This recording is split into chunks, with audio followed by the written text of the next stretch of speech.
Hi, I'm Sarah Max. I'm the founder of Invictus, an Acton Academy.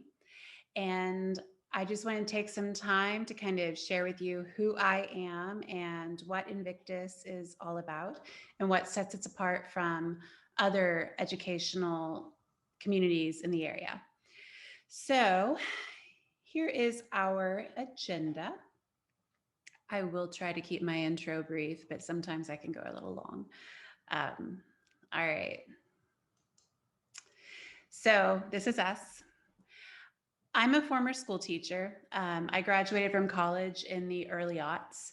And early on, honestly, while still in my methods classes at A&M, I started questioning modern education and just some of the practices that were happening in the classrooms I was observing. I sometimes saw teachers shaming children, children being labeled and being pigeonholed based upon their abilities. So a child comes back from library time with a book that's above his reading level. The teacher might call him out in front of the class and tell him that's above your reading level. You need to go back and choose one that is basically staying in your lane. Um, and just children being grouped by age and recess being taken away, even in elementary years, just lots of things that left me with big questions. And when I left my classroom for the final time to be a stay at home mom, I told my husband that I wasn't sure what I would be doing in the future, but I simply could not go back to that. I didn't believe in it anymore. And I didn't want our children to be in that type of learning environment. I wasn't sure what we would do for them and what I would be doing, but I knew it was not that. So that brings us to my experiences with traditional education. So, traditional education, also known as modern education, it's actually relatively new in the Western world.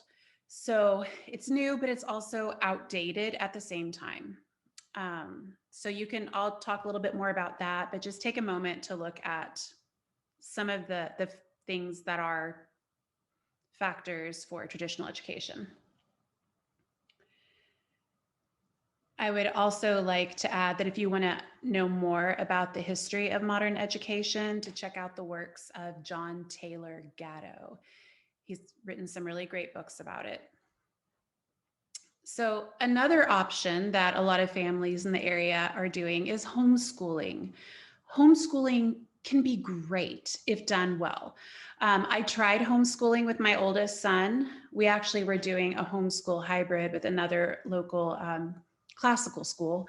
And we realized 2 years in that it just wasn't working for us for a myriad of reasons, but it can be great for some families. Now, several families have come to me not sure what it is they were looking for their children. They just know that they don't want public school. So, here's some questions that I give to parents to kind of help them start thinking about what is important to them. So, thinking through this, what is it you want most for your children? Start there and just take a moment and think about that. A lot of parents have told me that it's important to them that their children retain a sense of curiosity and wonder about the world. Um, they want them to have real life skills once they're done with their school career. They want them to discover their purpose, their passions, their interests, and they want them ultimately to live authentic and fulfilling lives. Few parents say, I want my child to be successful just for the sake of making money and gaining notoriety. Ultimately, we want our children to have fulfilling lives. And then think about the next thing. What do you wish had been different about your school experience?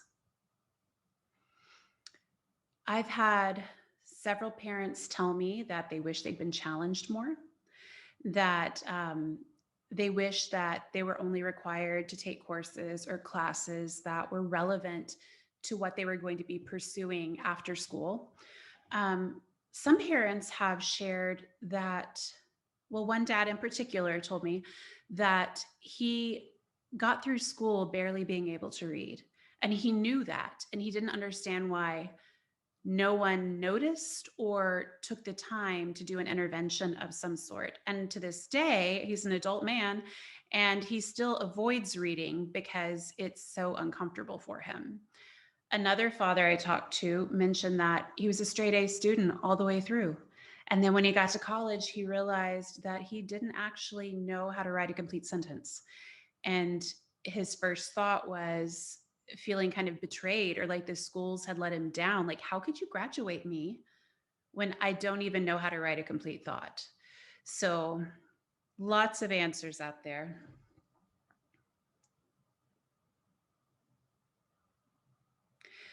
So that brings us to Acton Academy. I am a part of the Acton Academy network. And I just want to kind of, want you to know some of the basics about that. The original one started in 2009 in Austin, Texas, inspired by John Emmerich Edward Dalberg Acton. Let's see, how many names can a person actually have there? He was a 19th century English historian, politician, and writer. And you've probably heard this quote in some context, but power tends to corrupt. Absolute power corrupts absolutely.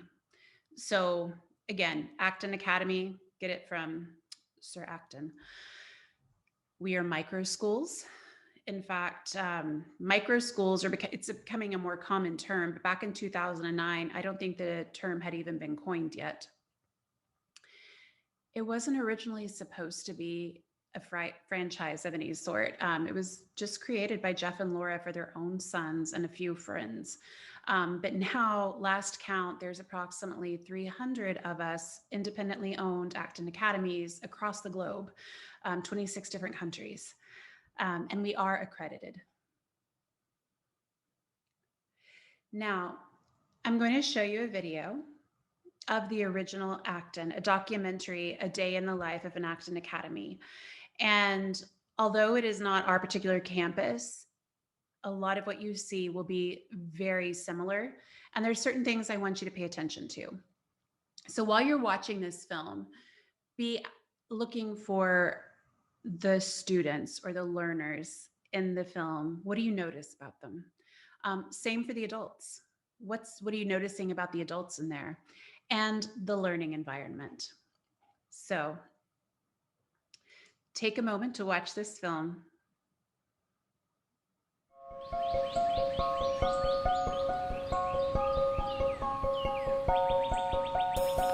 My favorite part of the day is the morning.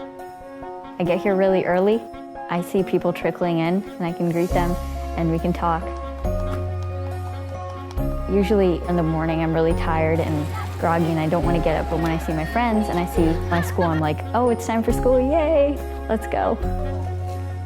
I think what is unique about Acton is that, first of all, we have chickens.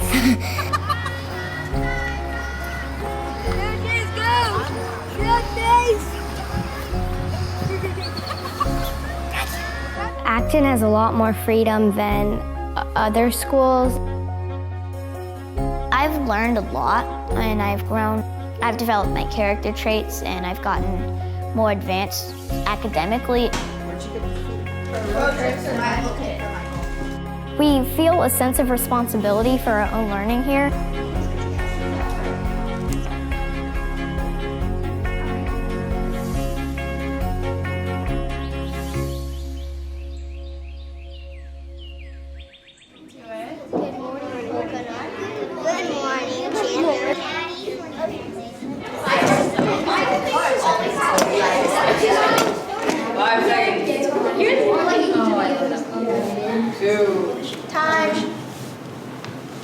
In every journey, there is a moment of truth.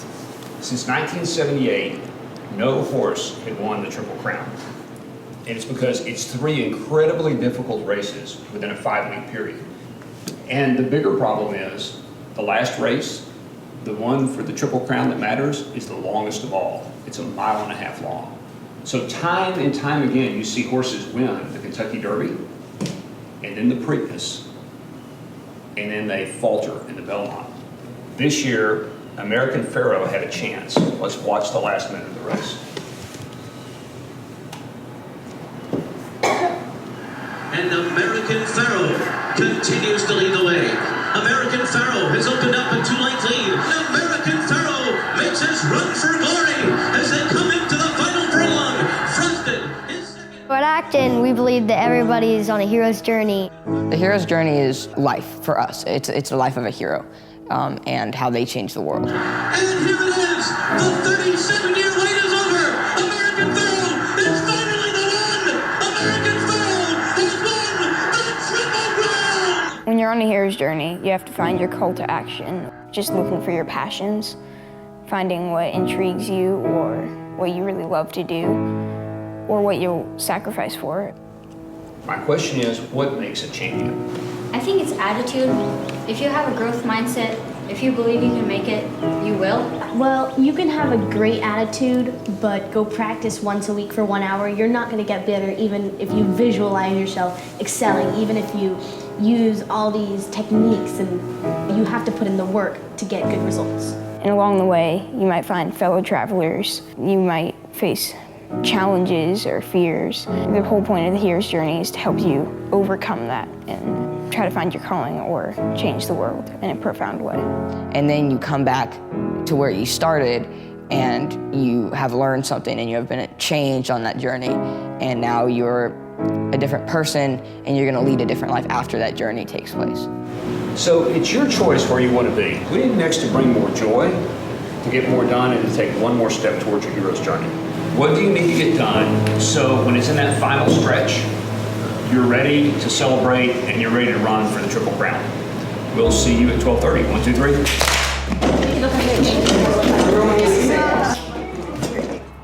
So, who votes for collaboration everywhere? Announcement means silent everywhere. 3, count 1, 2, 3, 4, 1, 2, 3, 4, 5. Wait, all 7 to vote. 13, 15. We're right on silent outside, collaboration inside. Raise your hand. 3, 2, 1. Hold or close. It's majority. That's majority. 1. Yeah, that's majority. 9, 10, 11, 12, 13, 14, 15, 16. It will be silent outside, collaboration inside. That's outside distraction. We're good. Core skills. Come on.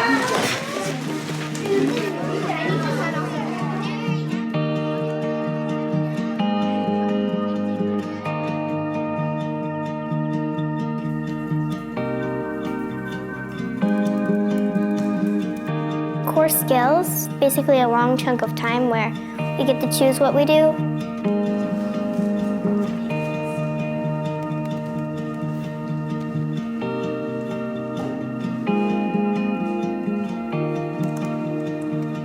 We can work anywhere we want, and the classroom is outside.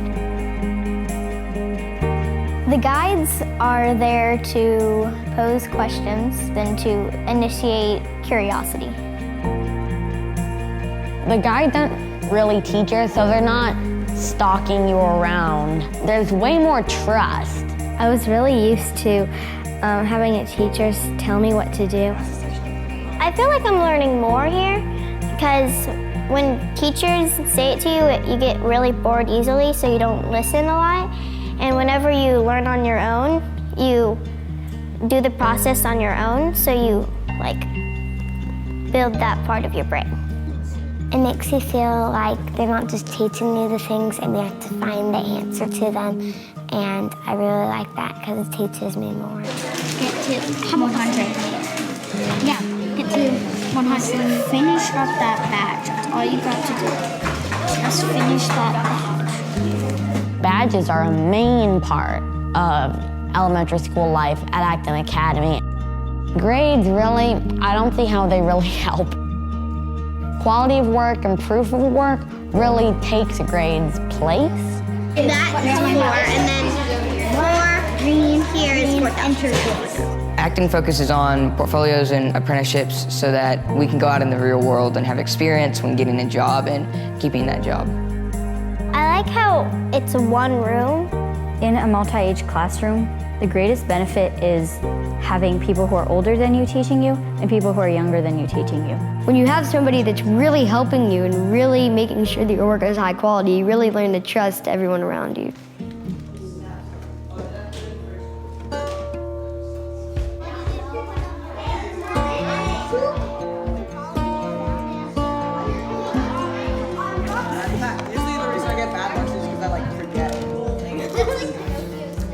We do a lot of different things during lunch, specifically eat, but we also can go outside and play sports like basketball or football, or stay inside.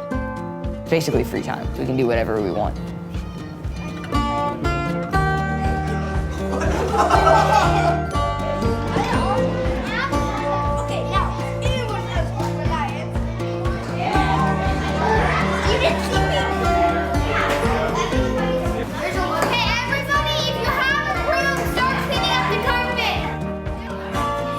Cleanup is separated into different areas, and there's champions of each area that will inspect the studio to make sure it's clean.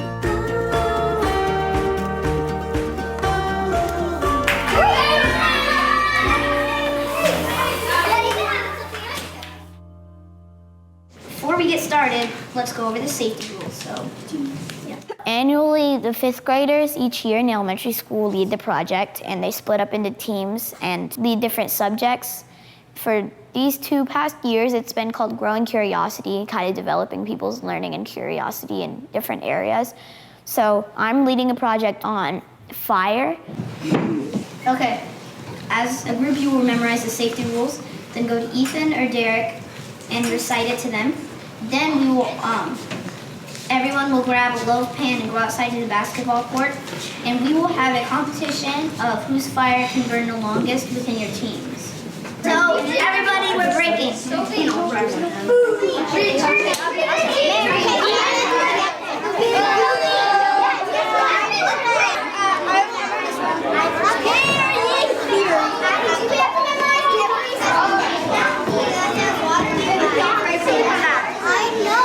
Fifth grader guy must always watch you.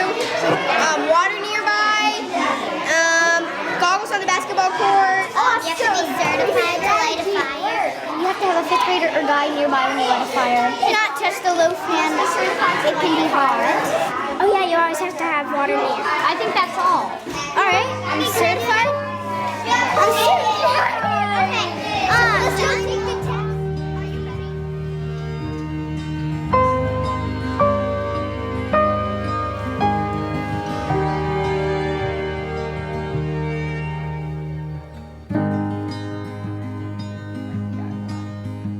When I first got here, I thought that maybe I could just play computer games. But once I got here, I realized that that's not how it works. I had to lose my blissful ignorance, and I had to wake up and realize that I was in charge of my own learning now.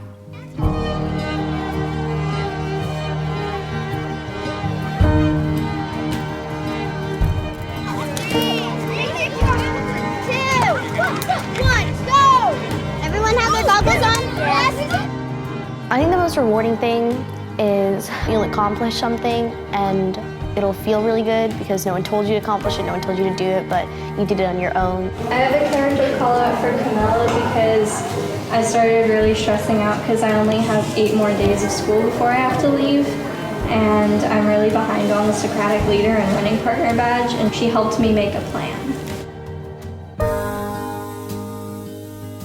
The community here in Acton has such tight bounds and so many tight relationships that it's a lot easier to communicate with people and relate to people. We've learned here it's not about being smart or having high test scores, it's about grit and perseverance. And so if you know that, you know where to put your focuses when you're out of school.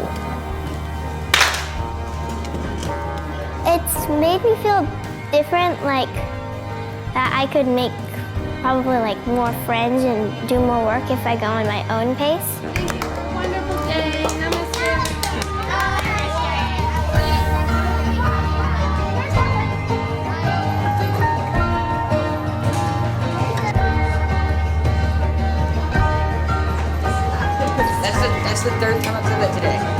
It's a good strategy.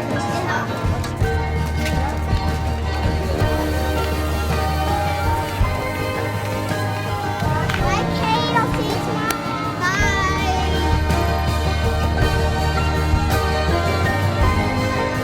Bye. We can learn on our own, and it's proof at Acton that we can.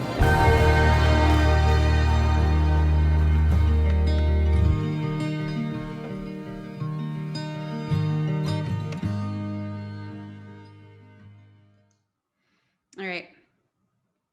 Take a moment to reflect on your takeaways.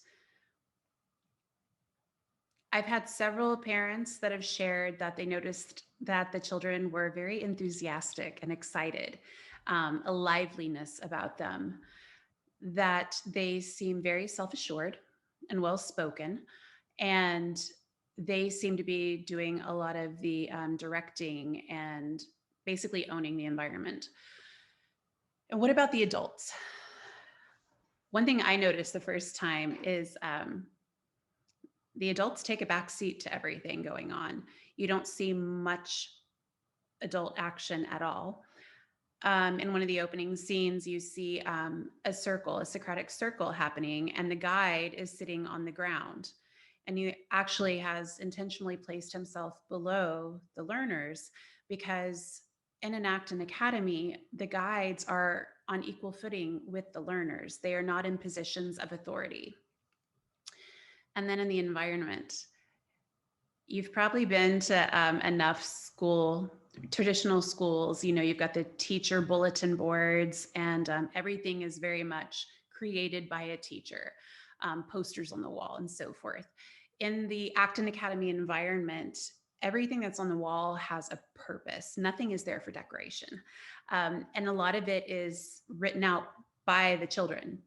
So it's like a very active, dynamic Google work environment. So moving on, let's talk about some terms at an Acton Academy versus in a traditional setting. So in traditional education, we use the term students. And I've used the term students a few times in this presentation simply because so many people are more comfortable with the word students. But at an Acton Academy, we refer to them as heroes. And that correlates to the use of the hero's journey, the classic myth framework that is used across cultures and in storytelling. Think about The Lion King. That's a classic hero's journey story. So we refer to our learners as heroes because they are heroes in their own life story. Teacher-driven is in traditional education. The teacher is the one that basically decides everything, what's going to be taught that day, all the rules, etc. At an Acton Academy, it's learner-driven. The children are the ones who are making the decisions, even on the schedule, what they're going to focus on that day. Traditional education, we say there's classrooms. In an Acton Academy, we have studios because a studio kind of evokes innovation and creativity, and that's what we want them to see. Traditional education has teachers. At an Acton Academy, we don't have teachers, we have guides. Our guides don't necessarily teach anything. They are there to act as facilitators, as game makers, and the keeper of the guardrails. So we have a lot of freedom, but it's freedom within these clearly defined guardrails. So, and also to make the parents more comfortable. In a learner-driven studio, eventually you want the guide to basically work themselves out of a job, but we'll always have a guide present because parents are more comfortable when there's an adult in the room. So, how do children really learn? Now, there's research to support all of this and tons of anecdotal evidence. And these are things that I've kind of pulled together from my years of working with children. Children learn at their own speed. One thing that really stood out to me becoming disillusioned with public education, I taught fifth grade for many years. And, you know, if a child came to me at the beginning of the year and they were not reading at a fifth grade level, they were considered a below level reader, and I had to do a daily reading intervention for them. After a while, I realized that for the majority of children, they will get reading in their own time. It might be when they're with me, it might be years prior, and it may be after me. But think about walking. When a child learns to walk, not all children are walking by a year. My sister's children were all walking by 9 or 10 months. My boys took their time. They were 14 or 15 months before they decided to walk independently. That doesn't mean my children were behind and her children were ahead. They were just on their own path. Children will learn when it piques their interest, just like us. If something is really interesting to us, we will do whatever it takes to learn more about it. My son is obsessed with meteorology right now, especially when it pertains to extreme weather. So he is reading about it. He is checking the Weather Channel daily, and he talks about it incessantly.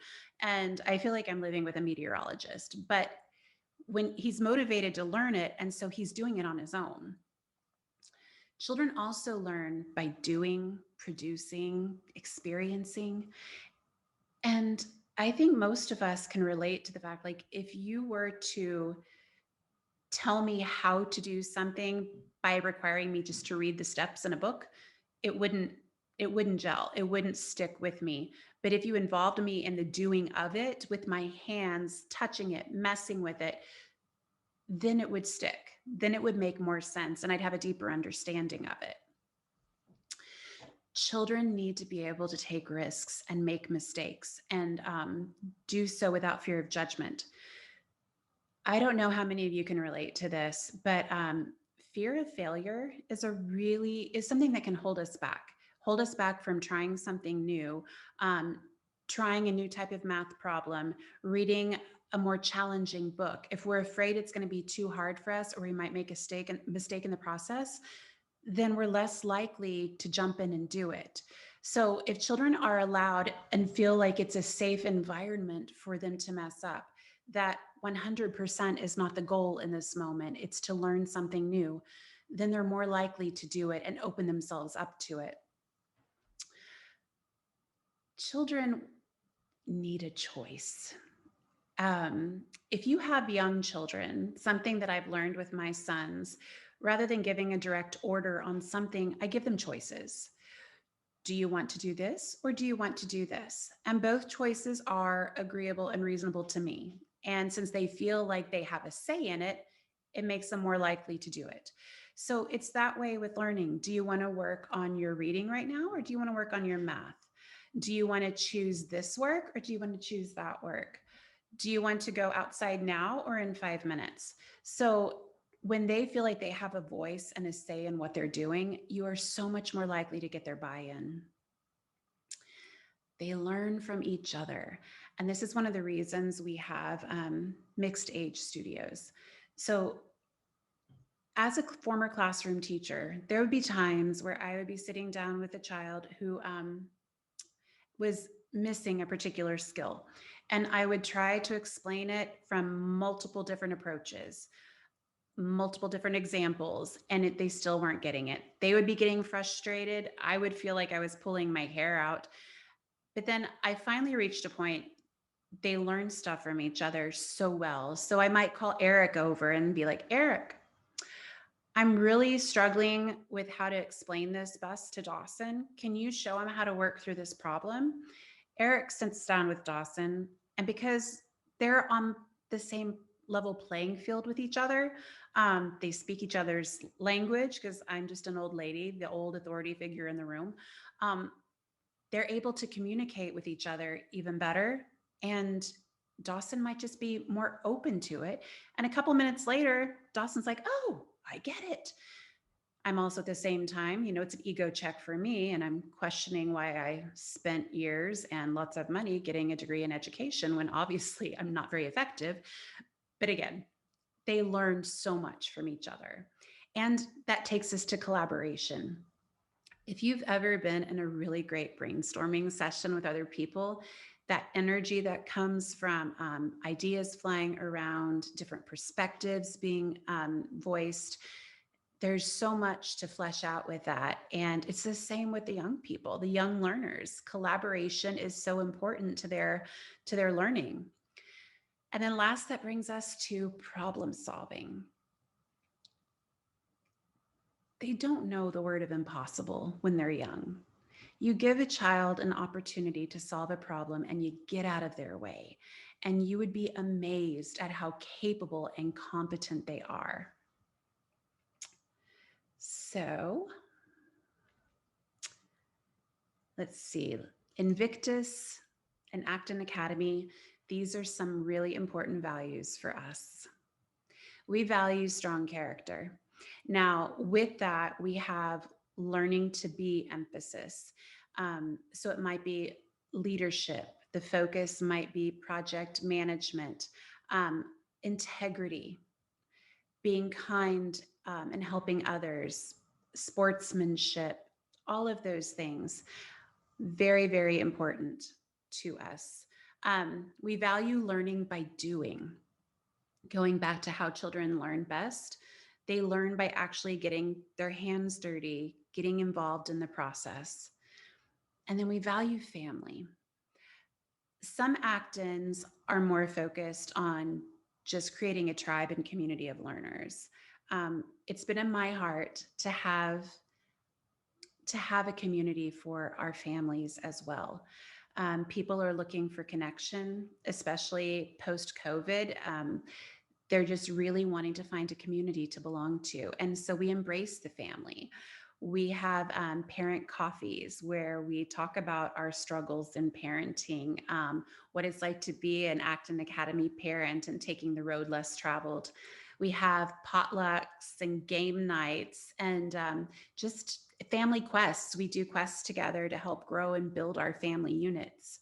So it's just so important to me. It's something I get excited about.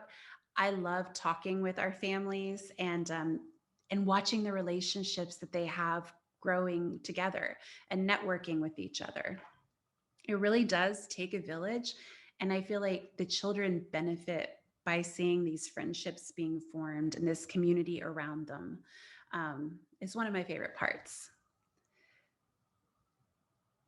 All right, so getting to our studios. So as I mentioned, we don't have classrooms, we have studios.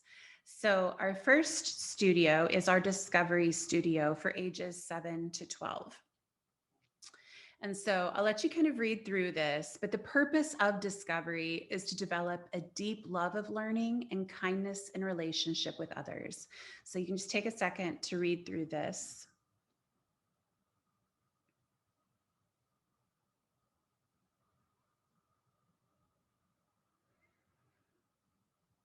And many parents ask me, okay, what does a day look like?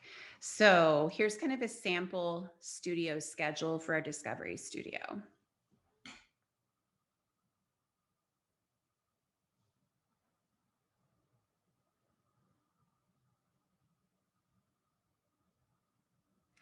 And then our youngest studio is our Spark Studio.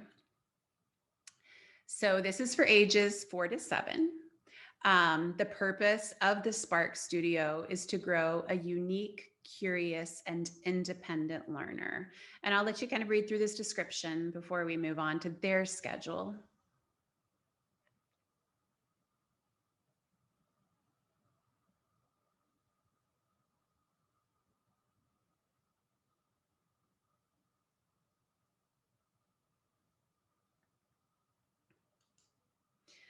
All right, here is the Spark Studio schedule.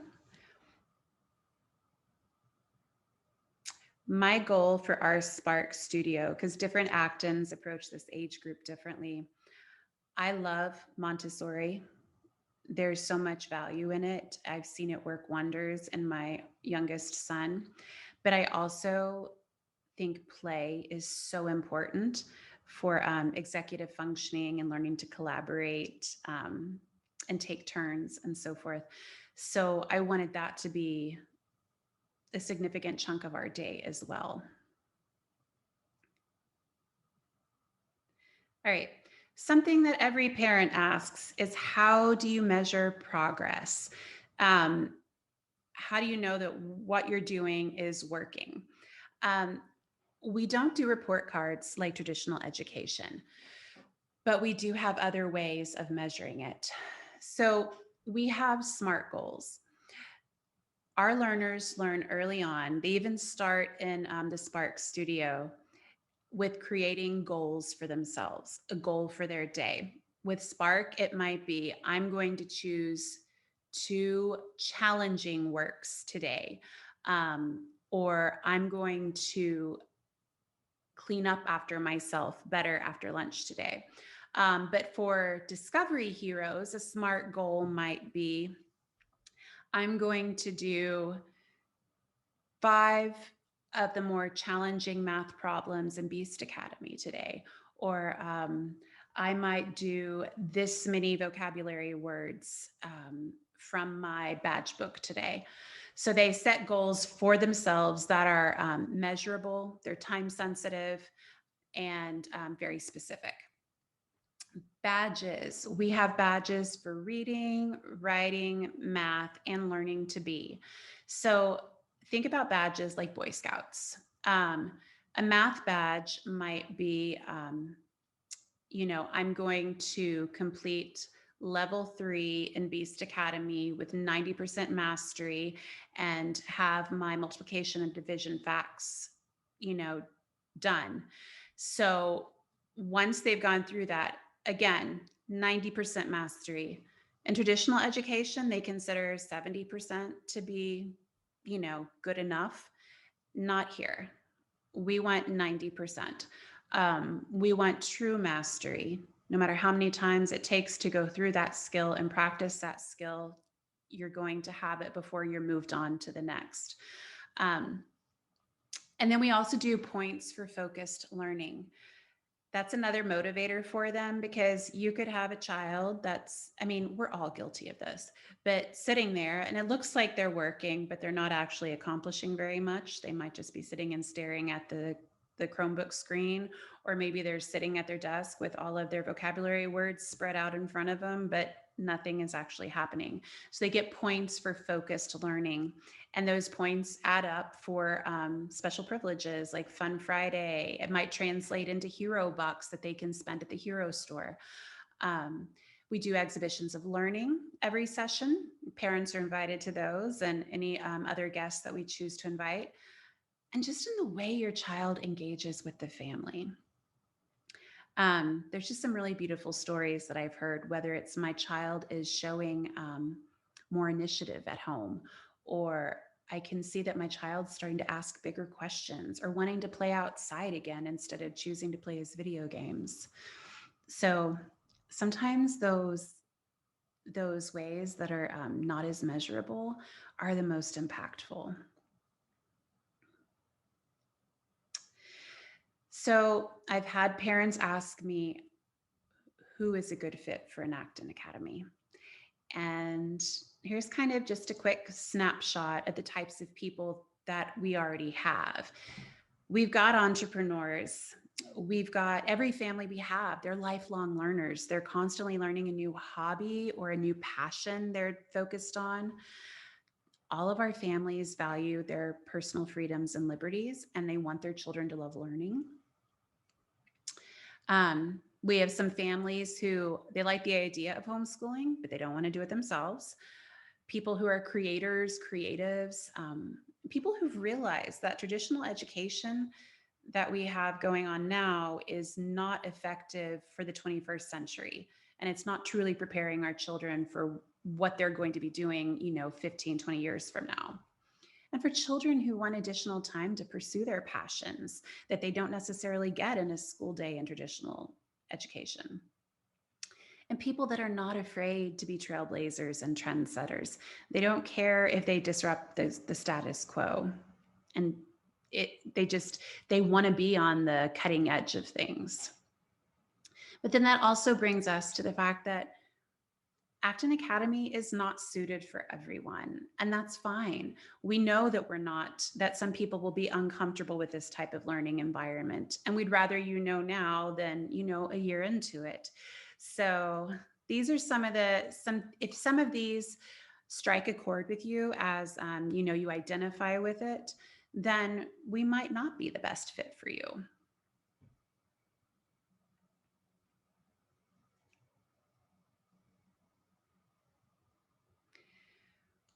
We also have a slightly different school calendar.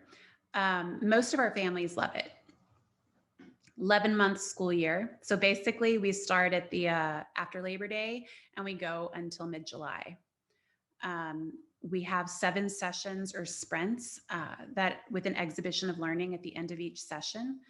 And then we take usually a 1-week break, except there's holidays. There's like a 2-week break for the winter holidays and for our spring break, which is a 2-week break. Now, it's hard to put a price tag on all the things that we offer, but I wanted to kind of share with you what you're getting when you are becoming part of the Invictus learning community. And just kind of, you can take a moment to look at it. I might talk about it a little bit, but we do parenting workshops. We have the exhibition of learners for you to see your hero in action, but also provide them with opportunities to demonstrate leadership skills. You'll be able to access their web-based programs from home. We have a wonderful private Facebook parent group. I was really surprised at how quickly the parents took to it to make those connections and network with each other. A tight-knit community to build those relationships and long-term friendships. I think my favorite is your child's going to love going to school. I actually had a parent text me over the weekend. They were at Urban Air, and his son actually said, "I would rather be at school right now." And that just warmed my heart. So, next steps. With this webinar, I am also attaching a PDF. So it'll have more detailed information, more background information, should you wish to know.